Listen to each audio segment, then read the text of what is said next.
Well, it's a pleasure to introduce our first speaker. This is Dr. Robert Palazzo.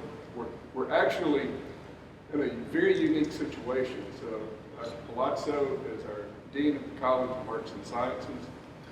And after he speaks, we'll have Dr. Mark Case, who is our Vice President for Research and Economic Development.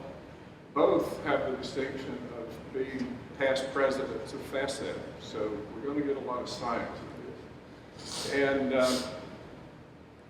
Dr. Palazzo's background, he received his Bachelor of Science degree at Wayne State University in biology. He got his doctorate at Wayne State University in biological sciences.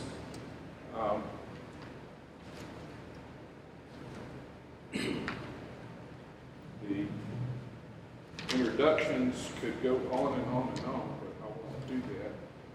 He served as provost at RPI, and then we were lucky enough to get him here, and he has been fantastic to work with. So let's go ahead and get the program going with Dean Palazzo. Well, thanks and welcome. A little intimidating talking to the Chemistry Brain Trust for about a quarter of the country here. You all represent a lot of people, a lot of interests, and a lot of science. And so I applaud you for taking on your leadership roles and putting up with all the frustrations that you do every day, none the least of which is the recent history of funding. When David asked me to talk about the state of academic, U.S. academic science, I have to say that I hesitated a bit because over the last, those who have been advocating for science over the NIH, UNICEF, and basic research over the last 20, 30 years, I have to say it's been relatively frustrating in the recent past. So I tapped into some reports, information, and materials to try to get something together to get at least a coherent view on the trends of American science and science funding since the 50s and 60s. And one of the, I think, more important reports is this report, Restoring the Foundation, the Vital Role of Research in Preserving the American Dream, that was recently published by the American Academy of Arts and Sciences. And Norm Augustine was involved in this. He was also involved in what I thought was one of the more important previous reports, Rising Above the Gathering Storm, which was published by the National Academy of Sciences. This is a more recent update, I have to say. It's very comprehensive, so I pulled a lot of information out of there.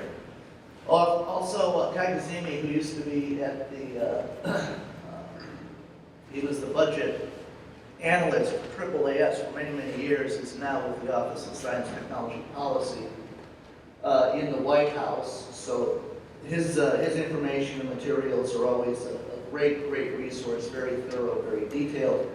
And then AAAS, the American Society of Advancement Science, is also a resource that I relied on heavily and relied on for this presentation. So even as far back as Ronald Reagan, we see here in this quote his emphasis on basic research, non-targeted, creative pursuit as what he calls practical, and one of the most practical things that government does. Every major industry, every major innovation, he recognizes here, even in 1988, as linked to discoveries in basic research. So we recognize the importance of basic research, and I think one of the best illustrations is here in terms of an example here of research and innovation is the cost effectiveness of genome sequencing, which in 2000, the genome was in the $100 million range for a full genome sequence, and now we can get genome sequence for under $10,000. And not to mention the speed of this. So the science, basic science, pays off. We know it works. There is no doubt about it. In spite of that, we look at the total trends in terms of American investment relative to the international community, and you quickly see that the gray, the purple, is growing very quickly. And this is collectively, collectively, this is really roughly China, South Korea, and Russia are showing the greatest advancements in terms of the percentage of total world R&D expenditures. And we're seeing traditional Japan, other EU nations, and of course the United States essentially declining in the percentage of investment in research and development since 1995. Looked at another way here, since 1992, you can see the slopes of many of these lines dramatically increasing, particularly look on the bottom with China, while the brown in the middle largely remains flat, and that's the United States.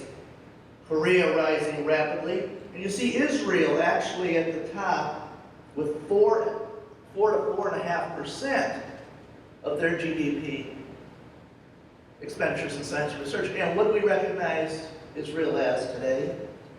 One of the most progressive and innovative tech transfer and industrial developers in the world, at a very rapid rate. And this is why. Because they're investing in their future, and they're investing in basic research and development. When you look at the U.S. investment in research and development, the federal R&D as a share of the federal budget in blue, and the federal R&D as a share of the GDP, you see this decline since '62. Between '62 and '67, and you'll see in all of these charts, around that time, the USA peaked in its investment in R&D.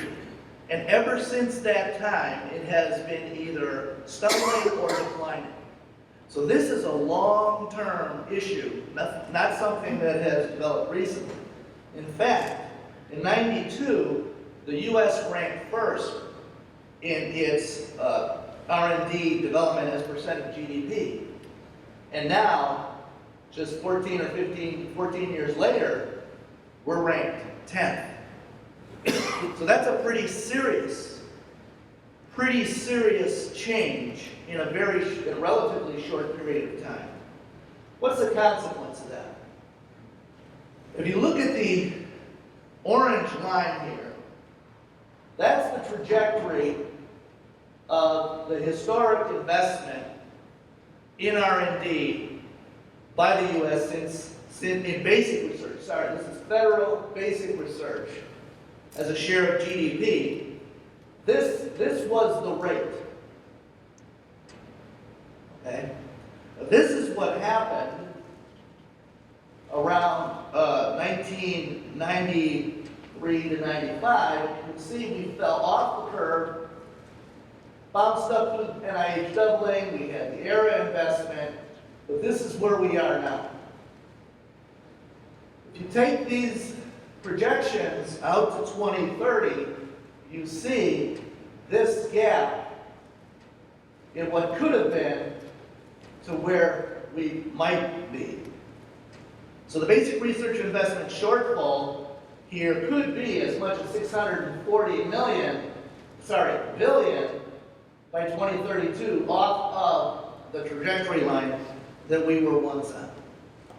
So that's a significant, eye-opening report, I think.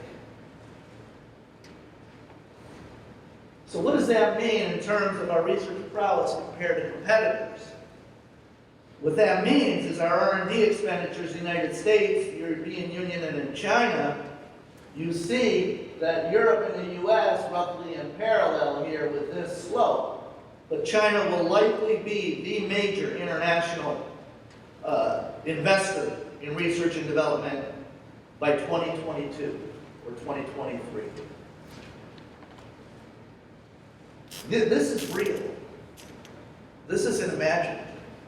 These are real numbers. These are real trajectories. Now, it could be that they're over the next 5 years or 10 years, over the economic global challenges, they'll alter the course of these curves. Nonetheless, I think this is a reflection of intent and attitude, as much as a reflection of financial investment. And this is where the concern is. And in terms of appreciation, Charles Vest, who unfortunately really recently passed away, former president of MIT, president of the National Academy of Engineering, draws this distinction between research and development. And he says industry's nearly total R&D focus is on the rapid commercialization of products. Growing constraints, adding to growing constraints on university research. Emphasis on commercialization, on stimulating the economy, is, in his view, compromising the research, the basic research, and the educational opportunities in this country. Well, let's take a look at this. If you go to the AAAS and you start asking the questions about R&D as a share of GDP by funding source, you see here in the blue line, the total is outlined there, peaking around 65, and then bouncing in a relatively flat line. In the orange, you see industry appears to be picking up a lot of slack. That's a significant industrial investment there. All the while, the federal research, the federal investment in research and development is declining. Well, let's take a little bit harder look at basic research as a share. If you look at the basic research as a share, you see the blue line roughly around where we were in 63, maybe a little bit higher. The federal research relatively flat, but in basic research you see the industrial investment is also declining. So, although there is an increase in industrial investment in R&D, it's on the D side. So when you hear that industry is picking up more of the slack, or there is more opportunity in industry for universities, and we need to work harder to cross that boundary in translational research, etc., I think this data shows us that all of that is in the applied arena. It's not in the basic arena where the actual disruptive discoveries were made. If you look here, there's a little inkling here. We're all feeling pressures in the university for insufficient resources. We're suffering from increase in the cost of tuition and other costs. Yet this is an indicator here, that part of the slack in the basic research is actually being picked up by our own institutional funds. So in a time of high constraint, diminishing resources, it's the universities that are actually doing their best to pick up the delta that's being created by these historic trends, adding, of course, to the pressure that we face. I want to return to the classic document, Science, the Endless Frontier, where Vannevar Bush was able to convince Roosevelt to invest in basic research in the United States, and leading to the creation of organizations and agencies like the NSF, like the NIH, which has fueled the economic prosperity and well-being of this country, no doubt.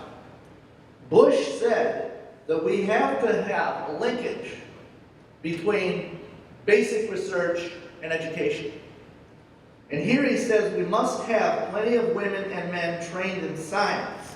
We must strengthen the centers of basic research, which are principally the colleges, universities, and research institutes It is only the colleges, universities, and a few research institutes that devote most of their research efforts to expanding the frontiers of knowledge. Yet, we're recognizing this pressure now on universities and the redirection of scarce university funds into the basic research arena to simply try to maintain our research activities. Why does this all happen? What are the forces around us? If you look here at federal spending as a percent of GDP, this is total federal spending, from 62 to 2019, you see that the mandatory expenditures are growing at a very, very rapid rate. All the while, the non-defense discretionary budget and the defense discretionary budget are in decline.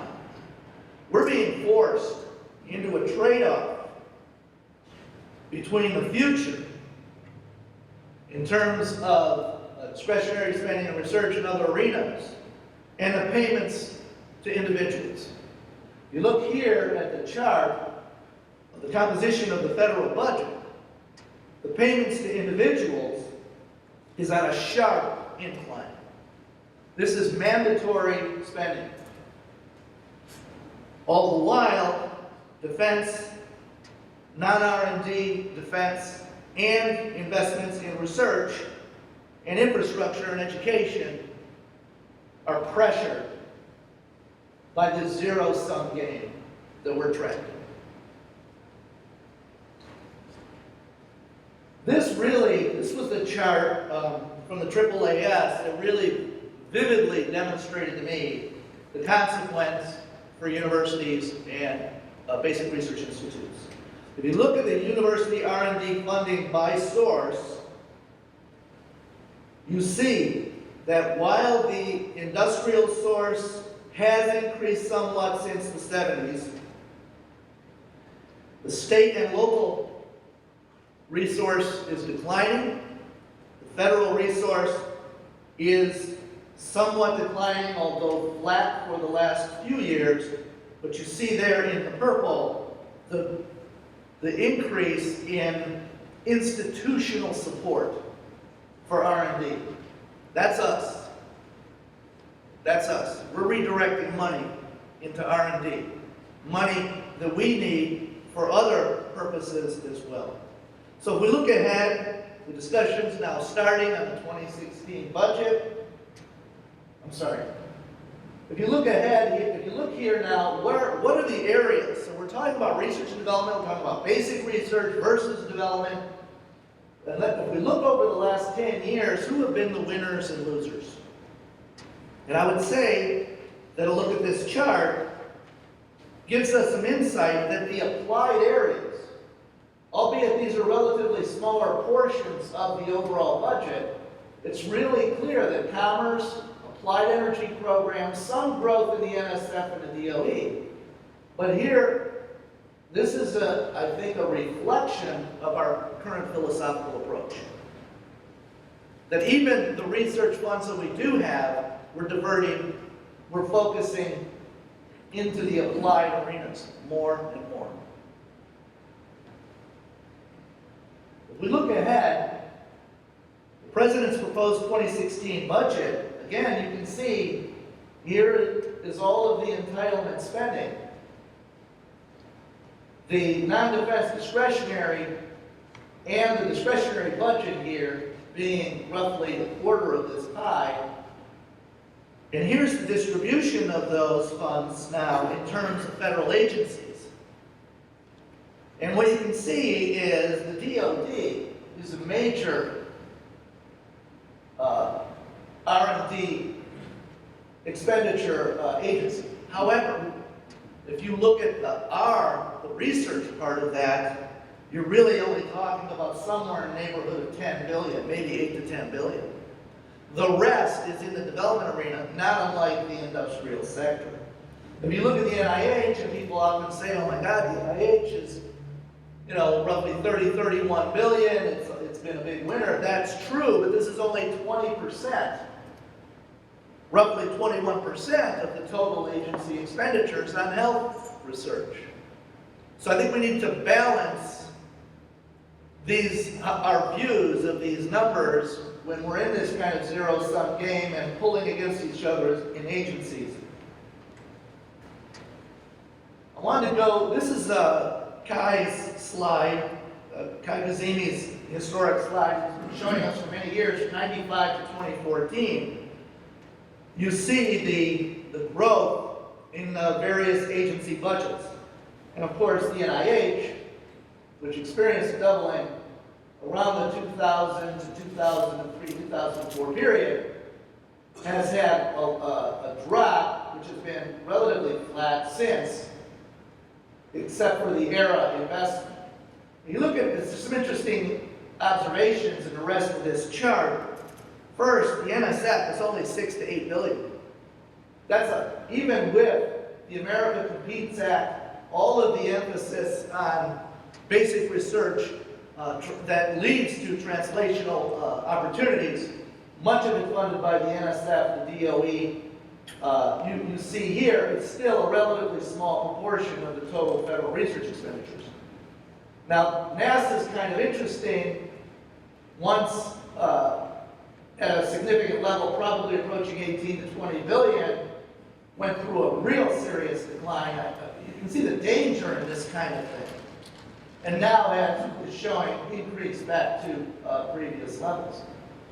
One interesting thing I throw in for our own UAB campus, in terms of how do you map your university strategies to these availabilities, this is the outcome for UAB.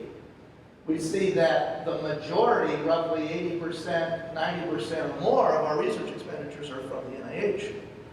And so the opportunities here of roughly 50% or more of alternative research opportunities this university right now is reconsidering in terms of our long-term strategic plans.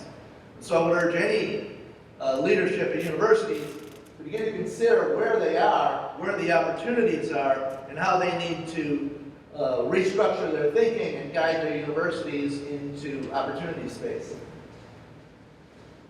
So with that, what's the conclusion? And this is from the Foundation's report. First, the predominant driver of GDP growth over the last 50 years has been scientific and technological advancement. Nobody argues against that. There is no doubt that that is true. Virtually every new technological product is traceable to a research discovery. We know that non-targeted research works.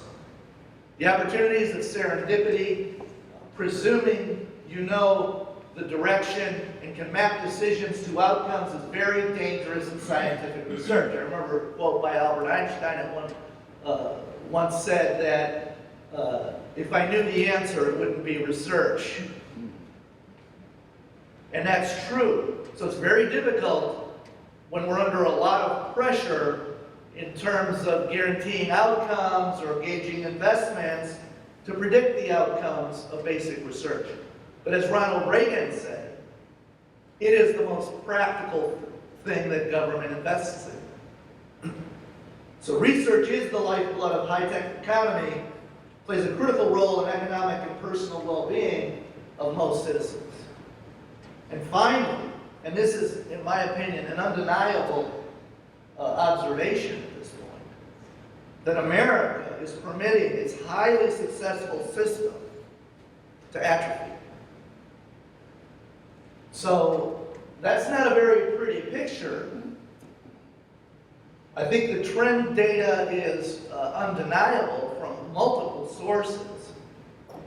And somehow the challenge then becomes a change in the mindset to try to pull ourselves away from the sense of desperation and investment that has been induced largely by economic turbulence over the last 10 or 15 years, and pull ourselves back into that can-do visionary approach to American prosperity, a major component of which is investment in fundamental, basic, non-targeted research. Thank you. I'm happy to take any questions.